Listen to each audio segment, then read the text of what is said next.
Hey, what's up, guys? Mike from OCA, and I am back again with another whiskey and windage review. And this time I'm going to talk about one of my EDC pistols. So the one I'm going to talk about today is actually the Sig Sauer P320. And this is the one that I carry, I'd say 4 days, maybe 4 days out of the week. And if you're familiar with the Sig 320, this one is actually done by Zev. So it's actually the Octane9, which is their version of a better P320. So let's go ahead and talk about all of the features that Zev has done, as well as all of the upgrades that I have done as well. So to first talk about this, let me do the safety check. All right, so everything is good. So what you see here is the firearm itself, and this was built by Zev on behalf of Sig. And the first things that jump out at you are, the slide. First off, Zev got rid of the Sig factory slide and went ahead and added an Octane slide, which, their founder Al Wilson just absolutely loves and says that this is how all slides should be built, and this is how all slides should perform. And I kind of agree with it a little bit. It's definitely a nice slide. The second thing that they've done to this slide, other than, make it this gold color, which it also is in black and a couple other colors, but the one I got had a gold. The other thing they do on this slide is they actually do have the fiber optic sights in the front. So you can actually come out of the box. It came with a red, or you could swap it with the green. And I just never swapped it out and left it as red because I didn't plan on keeping it, with an open sight that long. So that was the second thing. The first thing other than the color I noticed were the fiber optic sights. The next thing was it was already cut for an RMR. So adding that red dot optic on the back was definitely something I planned on doing. So I definitely jumped on that. Something else that Zev likes to do is they like to put their pro barrels in here, and this is a pro dimpled barrel. It's 3.9 inch in length. They do offer the threaded barrels you can buy separately if you do want to add one. Some of their guns come with them, but if you have something like this, or you have a P320 and you're looking to upgrade, you just need to buy, I think it's a 4.2 or a 4.3 will work for you, but the 3.9 is what comes factory in the 320. So that dimple barrel is definitely something that's going to help dissipate heat better. And so there's that. The next thing you're going to see on this is that it comes with a Sig factory flat front facing trigger. And that's not typical on all of their guns, but on the Zev, they definitely make sure that the flat trigger's there. I tend to like a flat trigger better than a curved bow.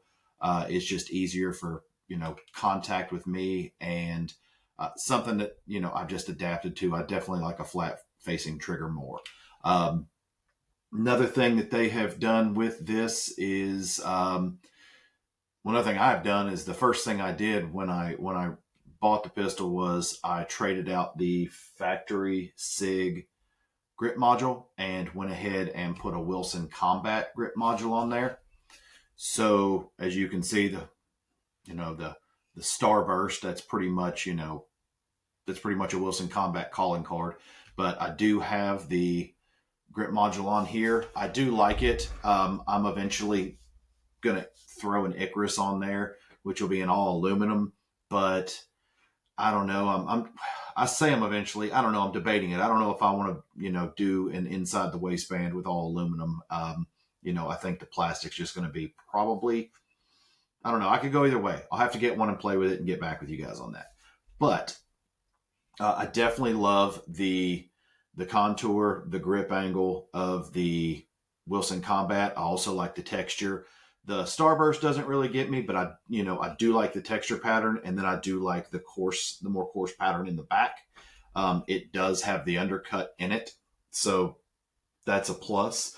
If the undercut wasn't there, I don't know if I could actually get a full hand underneath, so that undercut definitely does do its job.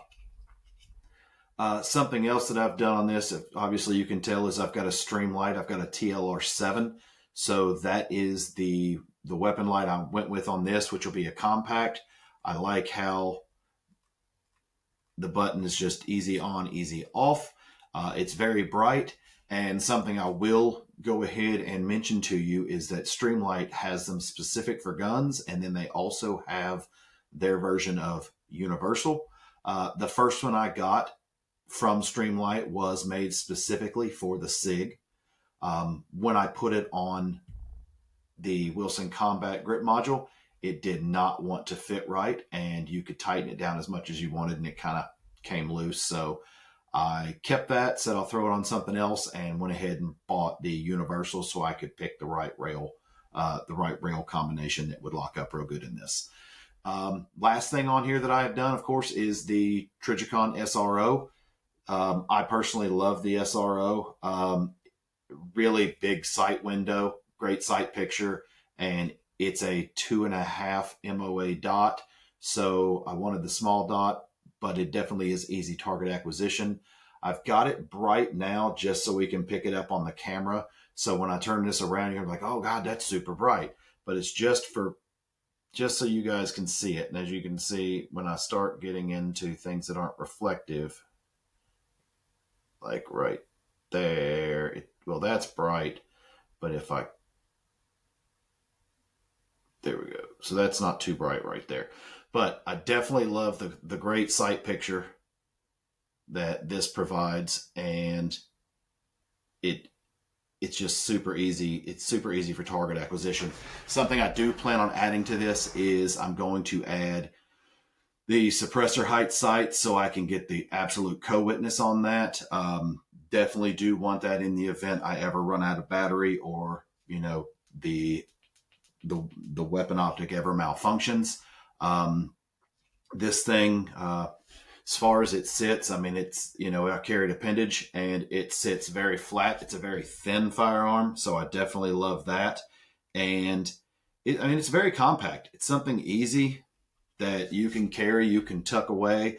And I mean, adding a light, adding an optic, yeah, it all gets kind of big, but in the grand scheme of things, it's not that bad. And the last thing I'll talk about on this is with the XCarries, just like most other SIGs, when you get into the compact stuff, it does hold 15 plus one in the chamber. So you're not going to get that 21 round like you could out of a full size. But again, 16 rounds, if you're running out of ammo on that, you could be in trouble. I do definitely recommend carrying a second mag in the event the first mag ever malfunctions or jams and you have to drop that mag and pop a new one in. It's not for that big battle that you're going to need 30 rounds for. If that's what you need it for, you're probably in the wrong place at the wrong time anyway, and you need to get out of there. But overall on that, man, this is my EDC. Again, it is a Sig Sauer P320 done by Zev, so it is the Octane9. If you guys have any questions, please definitely reach out to me, and let's go ahead and out to the range and see how it performs. All right, guys, so we are on the range and about to shoot my EDC. Before we do that, I want to go over the features and functions one last time on this, if any of you had any questions. To recap, this is a Sig Sauer P320 XCarry. It has the Wilson Combat Grip Module on it. It also has the Streamlight TLR7 and the Trijicon SRO. So now that you've seen this one more time, let's go ahead and put a couple shots downrange and see how she performs.